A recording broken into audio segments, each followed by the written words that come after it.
Hello, welcome to today's 501c Drop. I'm Leya Simmons, and I am the CEO and co-founder of BetterUnite. Welcome to everybody who is joining me live, also to my friends who are watching a recording of this, as well as what is new for us, those that are joining us via podcast. If you haven't checked out our podcast, it is live on Spotify under 501c Drop. Go search and you can listen to all of this incredible information at any time. I am so happy to have you here today. And today it is just me. Let me stop my share for those watching. I am going to talk to you about something that I actually presented on, I guess now it's been 2 or 3 weeks at the Virtuous conference, the Virtuous Responsive Conference. I think I'm getting some of that wrong. Maybe it's Summit. Anyway, I spoke uncharacteristically about a very analog piece of the event life cycle, and one that I think that a lot of nonprofits, frankly, are just completely missing or overlooking, and not because they don't want to do these things.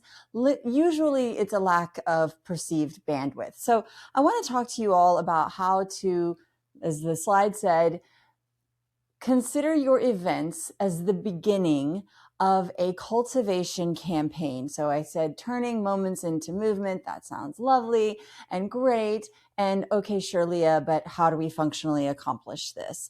The thesis of this particular episode is a really simple one. Your event data and your donor record should live in the same place. It seems like a very simple thing, yet most systems are not really built to honor that. So, the data, the information that you gain, that you acquire from your event, it should tell a single story that lines up, matches, and is either imported into or lives natively within your CRM. So that is why we built BetterUnite. Alongside our enterprise event and auction tools, we also built a very, very rich CRM and moves management tool. We also, though, integrate with best of breed enterprise CRMs like Salesforce, Blackbaud, Virtuous, Tessitura, and Microsoft Dynamics. But so just rest assured, none of this is a sales pitch. Stay with me here. I want to be clear about that. If you want to know more about BetterUnite, you're not currently a BetterUnite user or friend, then I will show you ways to get in touch with us at the end of this presentation. It will be appended to all of the notes that you'll see on either Spotify or YouTube. So you can get in touch with us and we can show you all of these things, the way that technology can support what I'm talking about today. I would love that. But that is not what we're going to do today. So your event is just the beginning. Sounds like a wonderful phrase. It sounds very inspiring. Hopefully it got all of you here today. But I want to tell you or describe to you really a lot more about what I mean by that. My thesis is that I believe most events in the US, and I'll speak primarily to the US, that's where I'm based, where BetterUnite is based, and where the events that I have attended have occurred. I believe that they are designed and built wrong. They're not run wrong. They're not executed improperly or unwell. As a matter of fact, most of you all listening are incredible event throwers and event fundraisers. You run the events extraordinarily well. But I mean to say that they are designed wrong, that the logic underneath them is flawed, maybe broken. And I think if a lot of us are really honest with ourselves, we kind of know that, right? The morning after the gala, it's exciting, and maybe you even raised a lot of money, but the rush of planning is over. All of the volunteers have gone home, and you're left with that feeling that I know very well myself, which is, did this do what we wanted it to do? So let me give you a little bit about me. For those of you, if you've listened, you likely know a lot of this. But if you don't, I spent more than a decade in development before I built BetterUnite. I've run capital campaigns. I have run events with teeny tiny budgets that made me sweat. I have run events that I stepped into with gigantic budgets and movie stars who came to be keynote speakers. I have begged board members to attend an event, much less promote an event that they really don't want to attend, despite the fact that they demanded that the event occur, and it's an organization and a mission that they care passionately about. I've sat where you sit, as I say a lot of times, but I'm going to be let me share a secret about myself with you all. I love fundraising events, despite the snark that I just displayed, despite the way that I describe them, despite the fact that I know for sure that I have attended well over 1,000 nonprofit fundraising events in my lifetime, in my personal visual memory field. I really love them. I love the organizing and the coming together of a group of people around a central mission to support a common cause as a collective. I have chill bumps saying those words out loud right now. I really think that nonprofit fundraising events are just magic. And I know that I'm probably in the minority in that. I know that, there are a lot of folks out there, a lot of people like you, development directors, executive directors, board members, nonprofit consultants, even sometimes event planners who are just really like, is the event necessary? Is it ever worth it? And I'm here to say that I really do, in my core, believe that they are this incredibly magical moment. And right now, I sit in several seats at once. I still serve on several nonprofit boards. I talk to development directors and executive directors literally every day from our customer base. And I also work with technologists whose single focus in and day out is to create the very best technology to support these kinds of events. And then I also have data from thousands and thousands of events happening across the country and frankly in several different countries that I can look at and dissect at any time. And actually, that is a little bit of a teaser for next week's webinar that I will talk to you about at the end of this webinar. All right, so that's me, and that's how I come to talk to you today. The single sentence, however, that I really want you to remember from today's talk, if you don't remember anything else, I always ask this question at the end of all of my podcast webinars where I say, what is the one thing that I want you to remember? I want you all to remember this single sentence. You can steal it from me, use it at your next board meeting, at your next committee meeting. Remember it. Your event is not a campaign. It is a cultivation event. So insert gala, walkathon, golf tournament, whatever it is, skeet shoot, whatever it is that you're doing as that event. And I'll talk about gala kind of as a microcosm for all of those different events, even peer-to-peer campaigns. We need to kind of shift the way that we think about these from an event that has a beginning and a middle and a finite end with a thermometer and a drop dead time at midnight, an auction closing, a checkout that's over.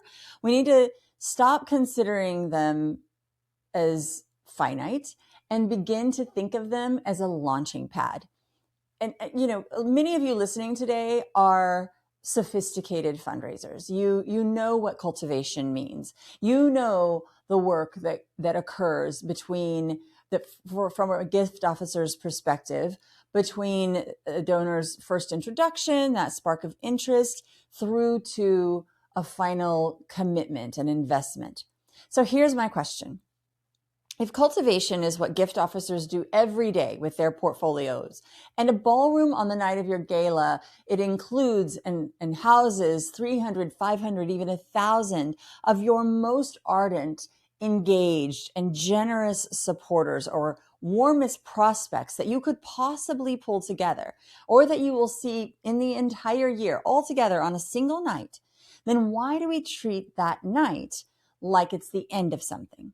We're treating it like a campaign where it's, like I said, finite, time-bound, but functionally, it is the single largest, most expensive, and I hope most intentional cultivation moment that your organization is going to see all year. So the reason that this matters, let me try and describe it to you in dollars. This is like it's back of the napkin math for, let's again, using as an example, a $500,000 gala. And the numbers that I'm going to say you can very much disagree with are going to vary wildly by region, by time of year, by all of these things. But the proportions that I'm talking about are universal. There's the hard costs. We all know this: venue, food, alcohol, beverage, AV, decor, entertainment, talent, auction software, all of that, everything, all told. We're looking at, and again, back of the napkin math, depending on where you are, $50,000 to $100,000. Some of you I know are spending far, far more than that. I know that's a very conservative number for you, some of you, and some of you that's a shocking number, and your number's a lot lower. It doesn't matter. Stay with me on the proportions. The soft costs for that, again, in this example, gala, are incalculable. There's 9 to 12 months to 24 months of your staff time, hundreds of hours of your board time, effort, talent, and treasure. A lot of the time, I know that the donors, the board members sometimes are ponying up for particular parts outside of a typical sponsorship. Then you also have sponsorship and sponsor cultivation. And typically that's going to start, honestly, even years before, but almost certainly a full year before the event. Your volunteer coordinator, they're working for 6 months prior to the event. Your committee members, who are often also your major supporters and your donors, they're hours and hours and hours of commitment, time, and work for your mission and your nonprofit. Vendor management, the opportunity cost of every other little thing that any one of those people didn't do, particularly your development team, because they were planning a party. Per attendee, you're spending roughly, again, somewhere in the neighborhood of $800 to $1,000 per attendee just to put everybody in the room on that single night. So let's call it $800 per donor touched. So I want to put this in comparative value to a number that honestly I know a lot better these days, a different benchmark, because I think in the nonprofit sector, we kind of have this habit of thinking of or looking at a number like that and feeling like we're spending too much. We feel guilty or bad about a number like that, an $800 to $1,000 per person number. We feel like we're being very extravagant, like a board member is going to, shame us or question it at the next board meeting, put you back on your heels. So I'm going to put it in context again, the for-profit world. It's something that we use every day. We call it CAC, or customer acquisition costs. It's the amount of money that any company is going to spend to acquire a single customer.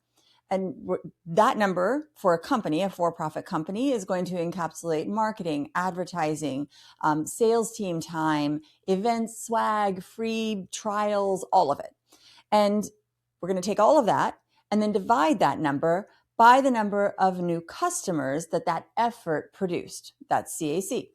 So and again, let me use some numbers, and these are very broad numbers and they vary wildly. But for a subscription business, think like your Netflix or maybe like a clothes rental company, something like that.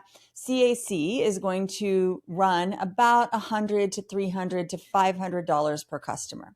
For a B2B software company, like a BetterUnite, like a Virtuous, one of those, we're often in the $1,000 to $1,500 range. Frankly, can easily tip upwards of that. For a wealth management firm that is acquiring high net worth clients, that number can run $2,000 to $3,000 to $5,000 per relationship. And these are companies whose entire business model is built around understanding exactly what it is that each customer is worth and exactly what they're willing to spend to acquire that customer. So in comparative numbers, that $800 per donor touched is not extravagant. Actually, it's kind of right in the sweet spot, if not on the low end. For a disciplined, well-run, for-profit company, when we're comparing a business to a nonprofit in that kind of relational way.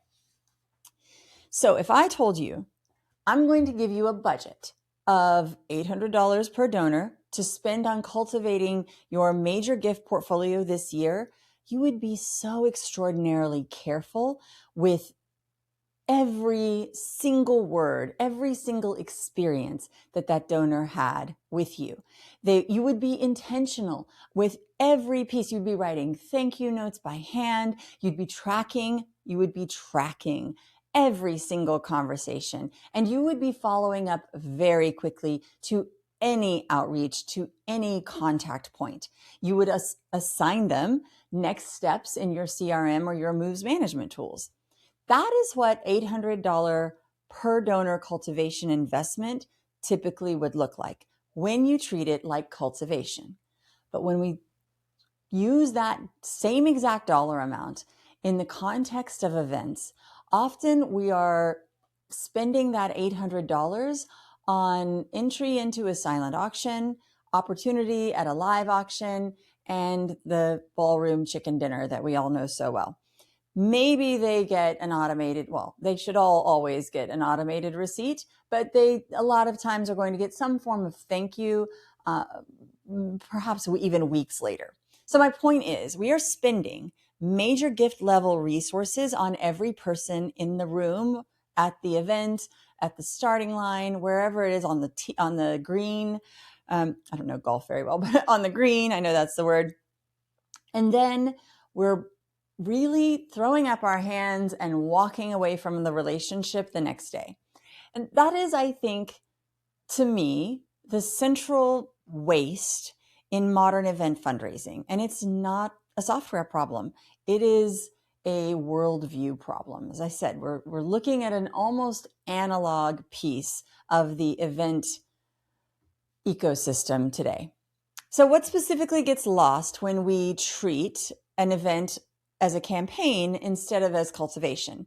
First of all, and this is a pretty simple one, we lose the second place bidder.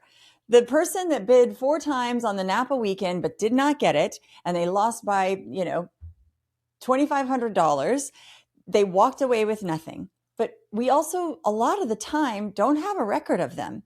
You don't even know where they were willing to go or what they wanted to give. They told you with every single raise of their paddle, I am engaged. I want to be a part of this. But our systems, or lack thereof, answered, sorry, you lost. We're also losing the table guest that isn't on file. This can often be a technology problem. So the example is a sponsor brings a group of people. They did not tell you in advance who they were, despite the efforts that you made to get that information out of them. The person, this table guest, cried during your video, during your appeal video. They did not bid in the silent auction, and they have a name in your table management, but in a lot of cases, a lot of times, we all know, sometimes they don't. And maybe they showed up on a check-in report. Again, maybe sometimes they're the partner of somebody that came. We don't actually have their name. And all of that is over on the Monday following the gala or the following day after your event, and they're just gone from your memory. You might have noticed the emotional response that they had, but you can't possibly, in a room of 1,000 people, remember each and every one of them, particularly when there is no actual record. They were actually, as it turned out, that person was probably the most engaged person at that table, but you don't even, a lot of the times, know their name. Another one is the sponsor's staff. So I know, and I've been there, where I've kind of rolled my eyes at the sponsor or a corporate sponsor that, rather than inviting the friends that I hoped that they would invite, they've invited their staff instead. The $25,000 corporate sponsor, they bring 9 guests to their 10-seat table. The 9 people that are there, again, in your room, on your green, wherever, the only person out of those, actually, I should say 10 people that you have a record of, that you're engaging with and that you're following up with later, is that one sponsor, the person that purchased the table. Just because they're not the check writer this year does not mean that they are not next year or the following year's really major gift level donor. And then another one that you're going to lose are the P2P fundraisers network. So you have a peer-to-peer campaign going on. You get 40 new donors they give through one of your ambassadors' pages, and it's a personal page, and you get these, kind of 40 emails without very much other context or data. You don't know which one of those folks has foundations in their family. You don't know which one has a personal connection to your organization, maybe having experienced something that's really relative to or walking alongside your mission. All you have is an email address and a tag that says P2P giver. So in each of those four examples, the donor themselves told you something. The donor signaled to you. The donor leaned in, but the system didn't catch it because it wasn't built to catch those signals. The systems were only built to acknowledge transactions, not to track relationships. And that is what is getting lost. That's that central waste problem that I was talking about. And it's getting lost all across. Don't feel bad. It's not just happening to you. It's happening in every ballroom, on every putting green, on every at every P2P, or at every walk run starting line across our country. All right. So I want to talk to you now, and I think this was actually teased in the description of today's session, a framework that I've kind of come up with, a way that you can think about these people. And we're going to send you along with some templates that you can use to address some of what I'm talking about. So don't worry, just listen and see what sounds familiar to you. This all came up when I was talking to a friend of mine. It's actually a friend and not a donor relationship. And we were just having coffee. Her name was a real person, but I'm actually going to shield her name and call her Amy. But this person is a friend of mine from college. I've known for a very long time. And again, in the context of this conversation, we were just chatting. This was not an appeal. I was not meeting with her as a donor. But her and her family are major gift level donors. They donate from family funds. I'm based here in Austin. They sponsor events all across Austin and the Hill Country, which is just out west of us. And frankly, even in other places as well. But they don't ever do it for a return. They never ever, Amy and her family don't ever give money with any sort of ROI expectation, or even they frankly say no to them. They don't want any of that kind of recognition. They are, and I'm using Amy's words, they look for no return and expect no recognition. Those are literally her words. And they just want to support work and causes that really matter to them.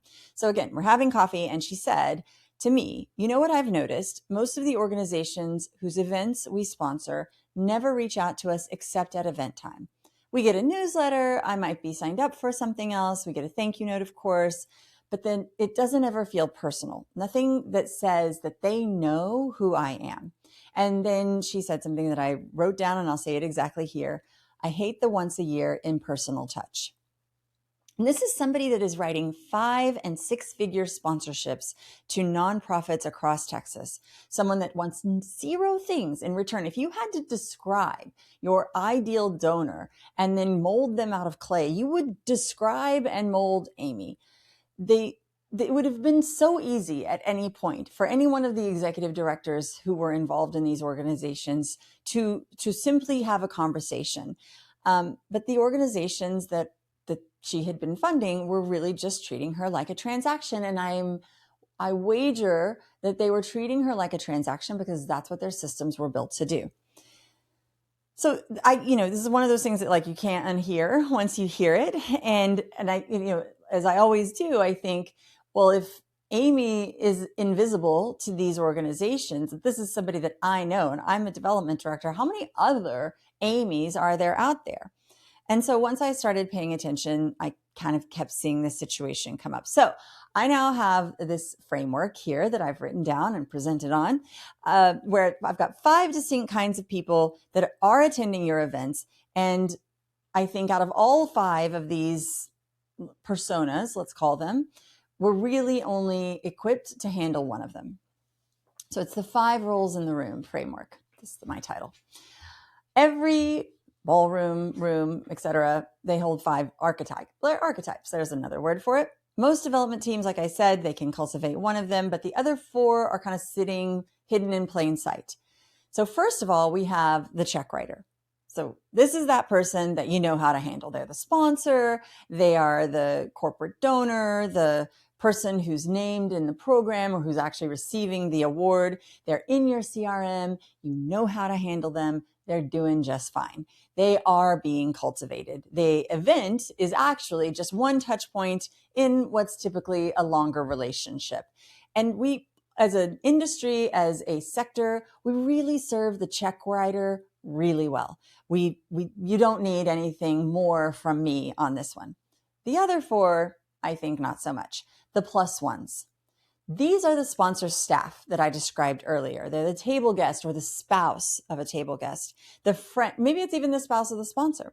They're a friend that a board member brought. They are off your radar, but they're in the room. So these plus ones, many of them are future donors. They are blocked by generational aspects. They're just younger at the time that they've seen you, but they're hidden behind your check writer.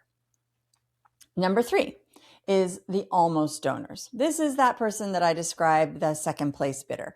This is the person that like almost gave / bid in your silent auction, kind of almost. They thought about it during the appeal. You know that they did. They watched the silent auction, they watched the live auction, they watched the appeal. And maybe they did put one bid down, but they got outbid and they stopped, they were socializing, they didn't worry about it. But in all of those actions, they also told you that they wanted to give. And number 4 are the network multipliers. These are the P2P example that I used earlier, the fundraisers, the ambassadors, the volunteer captains. They recruit everybody that they know to come to your events. We see a lot of these people, and a lot of the time, I think that they still end up being treated in a transactional way or like they are collateral. Right? They might not, and I think this might be because despite the fact that they are influencers, a lot of the times they're not really your biggest donors. But these people are actually their own type of portfolio. And number 5, the quiet observers. The quiet observers. This is that board member's guest that been to every single gala for the past 6 years. They've donated maybe at a $500,000, $2,500 level every year, but they've never been asked for a more significant gift. They're a longtime attendee, and you might even know them by name, but you've never sat down with them with the intention of getting to know them and understand why they're giving and why they're giving to you. Each of these 5 roles have 5 very distinct cultivation tracks. Most events, however, as I said, only really honor the one, the check writer's path. So that's the gap. And I'm going to talk about that for the rest of the time that we are here today. So we've got a little bit longer. But I'm really going to hyper focus on the plus ones and the quiet observers. These are the 2 that I think that have the most potential and also are the most often overlooked by our sector. So something that I know that is true in every single organization that I've worked with and the ones that I encounter today, when a corporate sponsor commits at the table level, let's say like $15,000 for a table of 10, you cultivate just a single person at that company. It's typically like your VP of engagement or community engagement, or it's a CEO, CTO, CMO, somebody that's in a C-suite, and they're the person that actually physically signed the agreement. And you have that person, again, you've got them on their clear path, the written thank you note, the impact report list. You're inviting them again next year in a very personalized and very special way. But the night of the gala, like at that table, there are 10 whole distinct human beings there. They all show up. Each one of them is a different person, each one with their own separate story and relationship to your mission and to the work that you're doing. And frankly, also to the people at the organization. That's another piece that I think that we forget a lot of the times is sometimes the relationship is less with the actual mission. So, all of our missions are lofty and wonderful and amazing, and we want to support them. But sometimes the support does come because of the folks that are involved with the mission. They're very curious humans. They have, like I said, their own path, their own interest level, their own reasons for being around. And we need to start to find a way to understand more of them. I'm not saying each and every one of them, but more of them. Some of them are employees from our sponsor, as I said. Some of them are, some people were invited as like a corporate gift. Hey, here you go. Let's get dressed up for a night, eat and drink on me. Sometimes those folks are often board members of other nonprofits in your areas, sometimes mission adjacent as well. And the truth about that table is that the cultivation potential there by attendee will often exceed the cultivation potential of the single person that you've been talking to the whole time. The sponsor is going to give you, that corporate sponsor, they're going to give you a corporate amount, the amount that was approved by whatever it was or that was designated at the beginning of their fiscal year. They're giving you a dollar amount that has a ceiling. The other people at that table, however, are distinct individuals with their own independent giving identity, their own portfolio, their own philanthropic ethos, and they've also, all of them, all 10, have just spent 3 hours immersed in your mission. And most organizations don't really have a good process for capturing those other folks. And it's such a cultivation miss. We built these incredibly sophisticated systems, all of this technology for engaging the transaction at the top of the sponsorship, like pyramid, if you will. But we have zero ability to understand and no system to talk to the relationships that the pyramid carries underneath it. So I'm going to pull in a little bit of data here. The Fundraising Effectiveness Project, or FEP, their data, their report from last year tells us that mid-level donors, the $1,000 to $10,000 range donors, those have declined by roughly 17% over the past 5 years. And according to Giving USA, part of the Giving Institute, while total giving in the US crossed 557 billion with a B last year, the donor base itself is shrinking. So 557 billion, higher than it had been before, but the number of donors giving is actually fewer. Fewer Americans are giving, and the ones who give in the middle, those are the ones that are evaporating the fastest. This is a very concerning trend on the 501c drop. We've talked about it in the past, but that group of people, the plus ones, that donor segment, those are the ones that occupy that $1,000 to $10,000 range. They're typically mid-level. They are capable, but they are undercultivated. So here's my suggestion. Here's my first functional suggestion to you. Before the night of your gala, well in advance, 3 days, actually I should say 3 weeks before, not days, 3 weeks prior to your gala, you should call every single table host and you say, I want to send a personal welcome from our executive director to each of your 9 guests.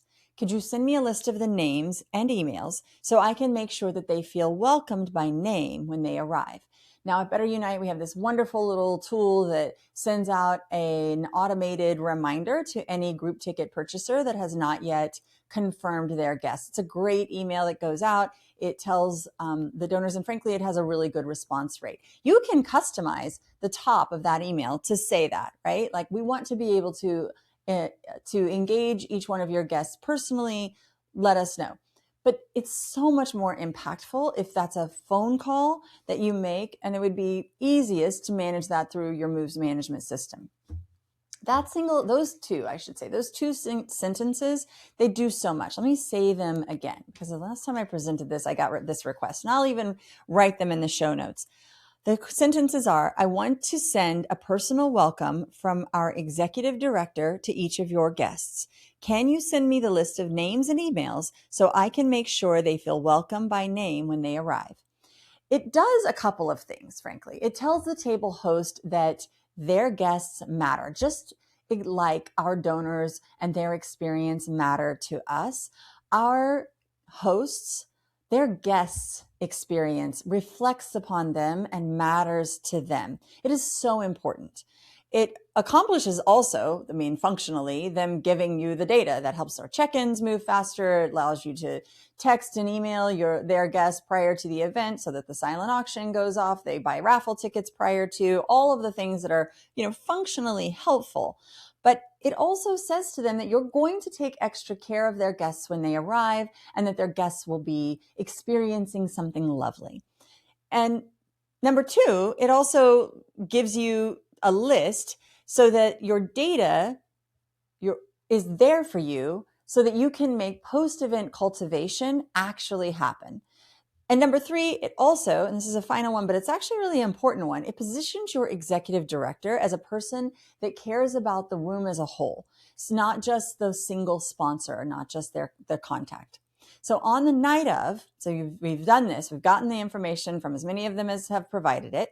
The night of, we're going to assign a staff member, not your executive director, not your development director. This is not a task for any of you, but some staff member, maybe of your development team, but it could also be somebody else. They are going to do nothing but circulate among the sponsor tables, and they'll sit briefly with each +1, and they're going to ask them a simple question. How did you come to be at this event tonight?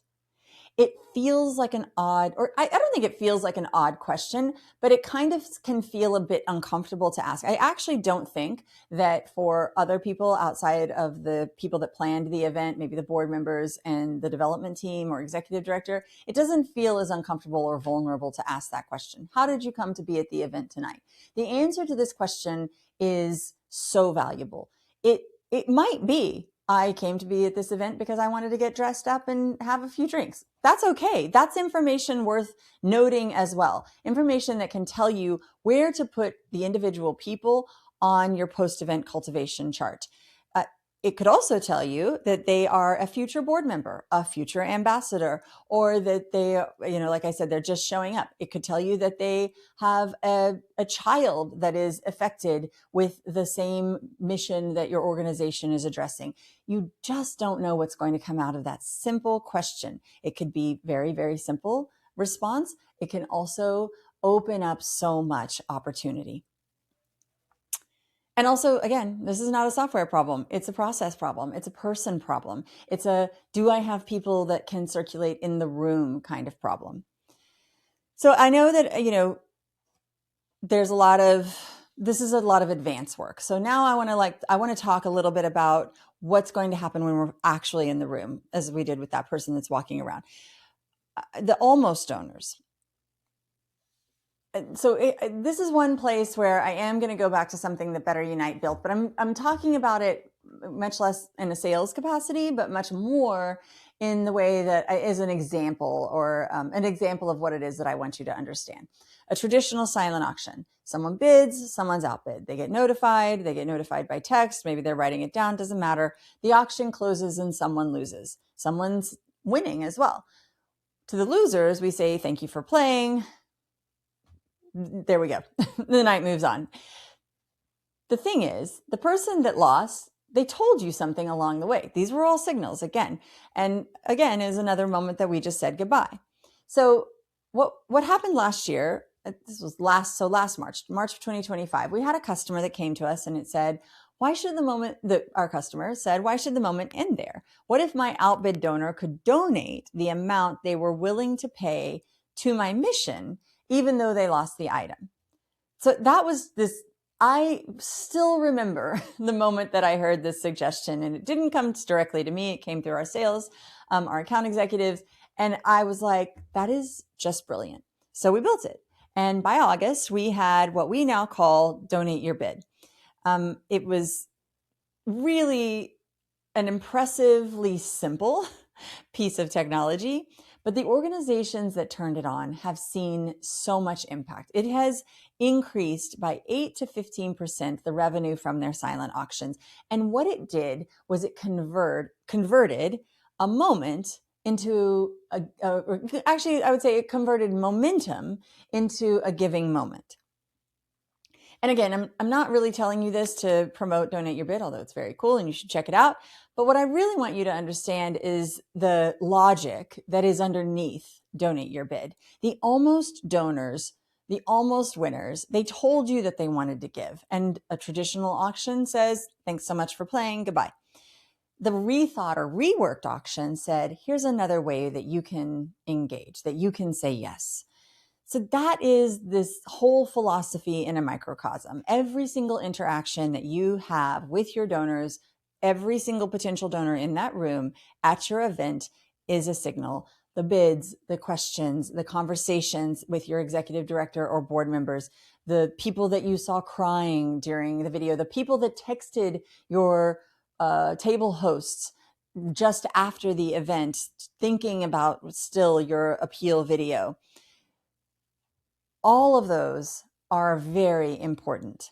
And it is my mission and our collective goal to recreate event fundraising so that every time a donor signals almost, we can convert that into a yes. The second place bidder could also get a follow-up email that says, hey, I noticed you really wanted this. We have a second one available. That happens all the time. We see that a lot. So for somebody that's sitting and crying at the table, that is an offer for a coffee with a board member or an executive director, but it's not just the generic thank you. And none of this outside of that donate your bid piece requires our software. All it requires is that you start treating almost as a signal and one of the most important signals in your data.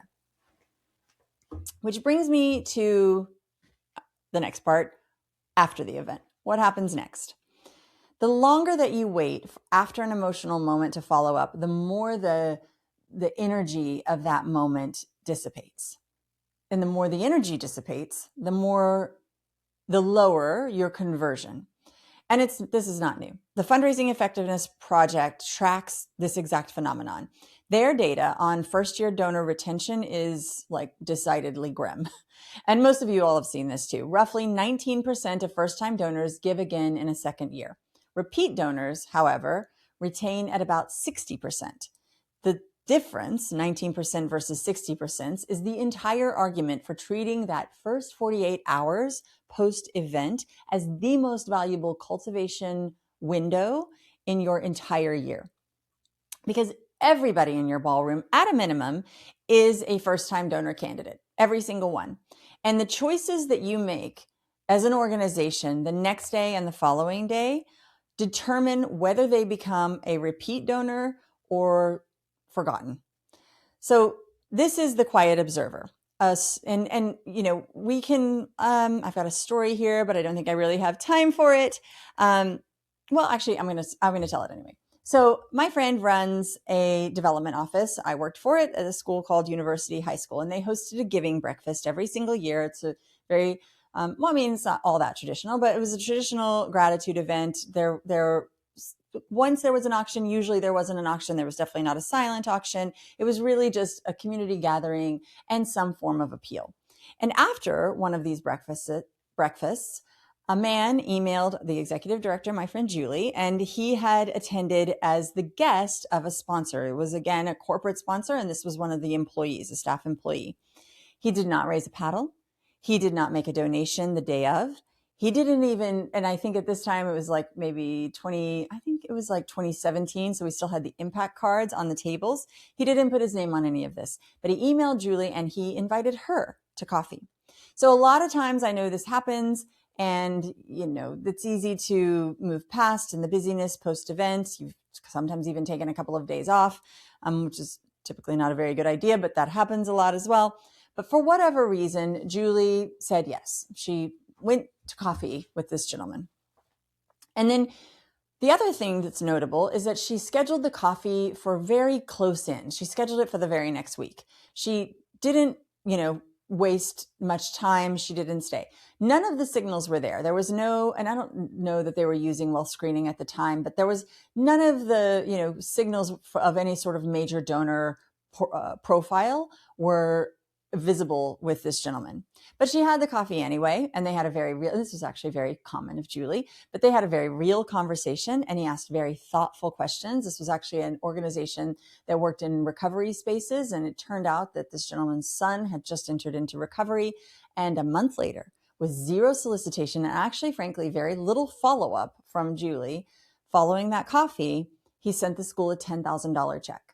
That $10,000 check is directly attributable to that event. But what's really going on in the story is it's not about luck. It's a story about a quiet observer who self-identified. And then somebody that worked for the nonprofit that actually went the extra few steps to engage before the energy of the event had completely dissipated. So, I mean, and it turned out that that guy had actually been thinking about this organization for some time prior to it, but the sponsor connection hid him in the room, again, hidden in plain sight. And he just needed a reason. He just needed just a little bit more to get to the donation. So the quiet observers in your audiences are doing this every single year at every single event. And so many of those signals are there if you begin and when you begin to start looking for them.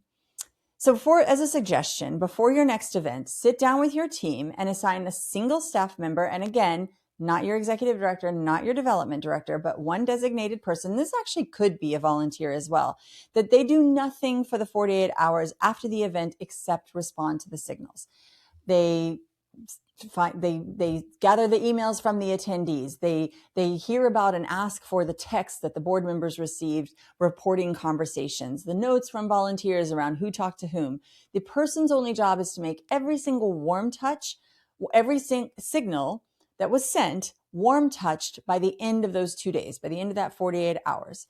And, that's something that is I have never been a part of an event where I have known a single designated person to have that job, to do that job. So it's a very strong suggestion that I'm going to make to all of you.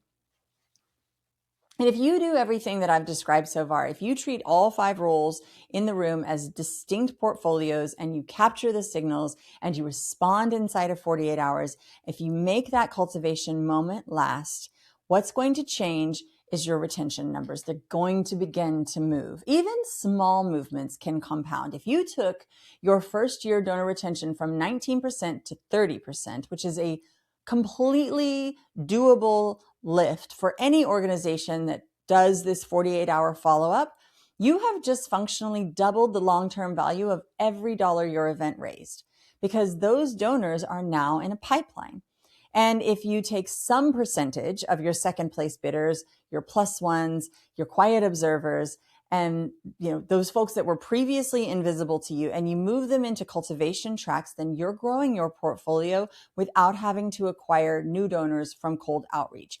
And donor acquisition is the most expensive thing that your organization does. Most of you spend, and this again, common knowledge, and I know most of you know it, most of you spend between $1.50 and $3.50 to acquire every $1 of new revenue from new acquisition.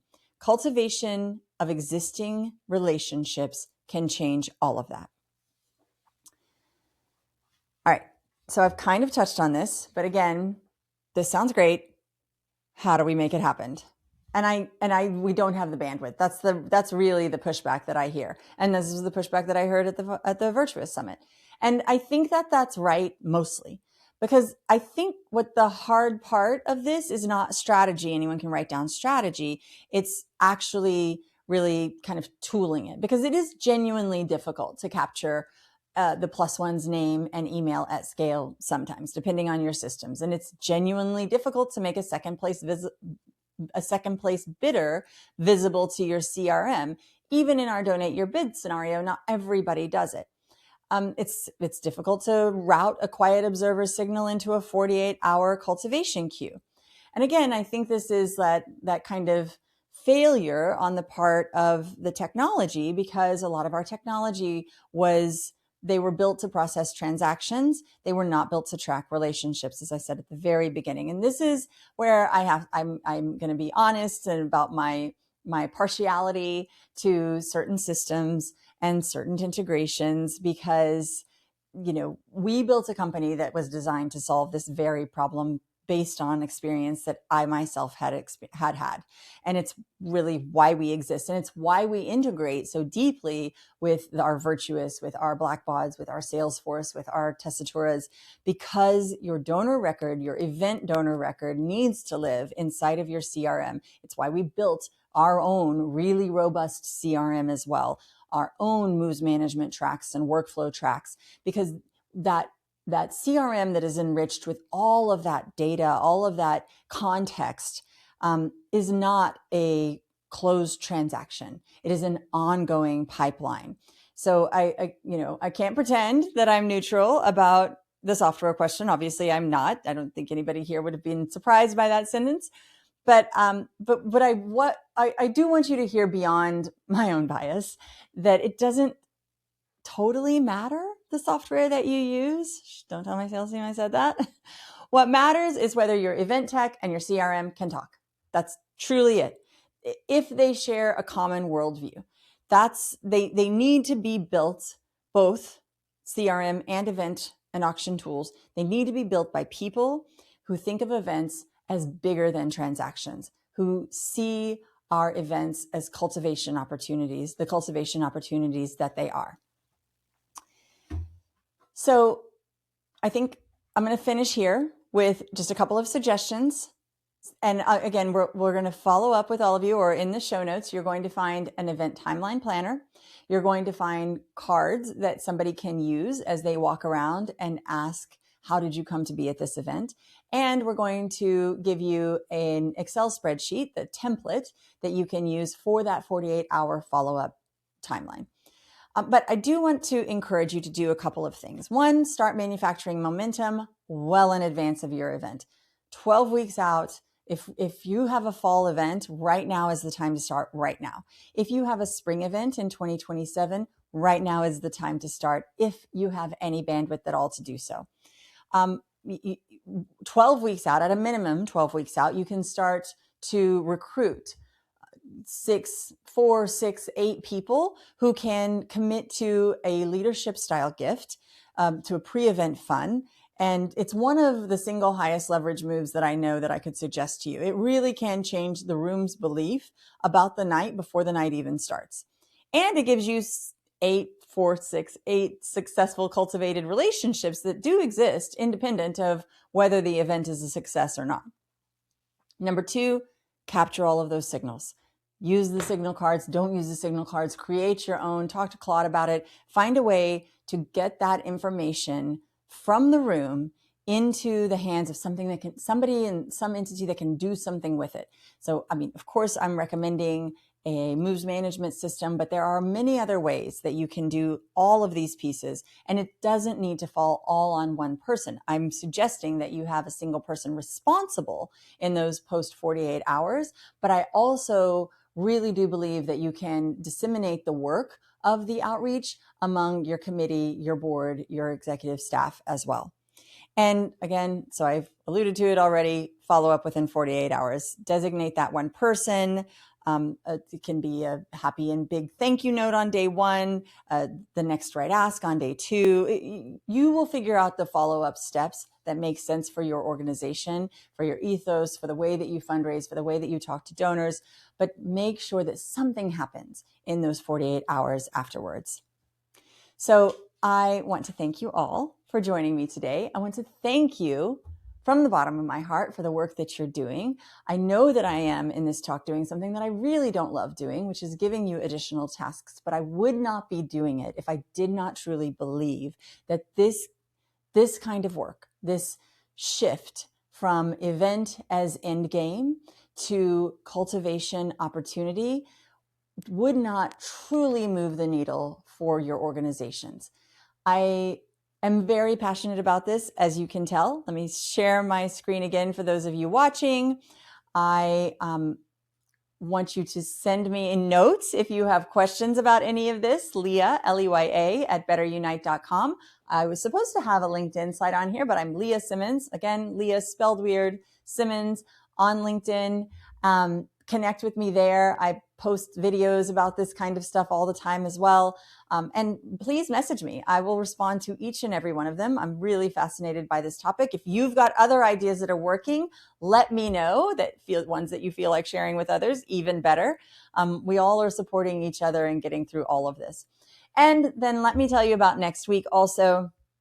Our 501c drop next week is still on events and still hosted by just me, but we are going to look at Spring's data, the BetterUnite capture, the data capture system that we have, looking at events across more than 1,500 organizations throughout the US, Canada, Mexico, Australia, I think England and Ireland.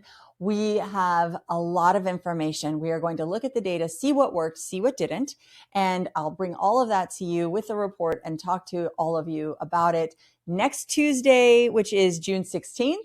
at 1:30 Central.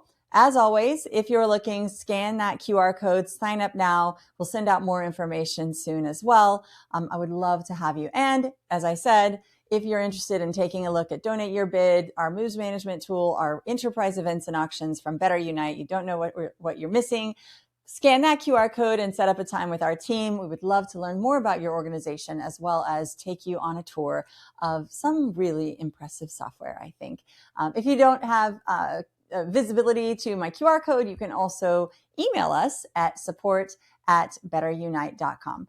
Thank you, thank you, thank you for everything that you do. Thank you for showing up every day and doing the hard work for all of your missions. And thank you for joining me here on a Tuesday. I hope you have a wonderful rest of your day, and let's all go do some good. Bye-bye.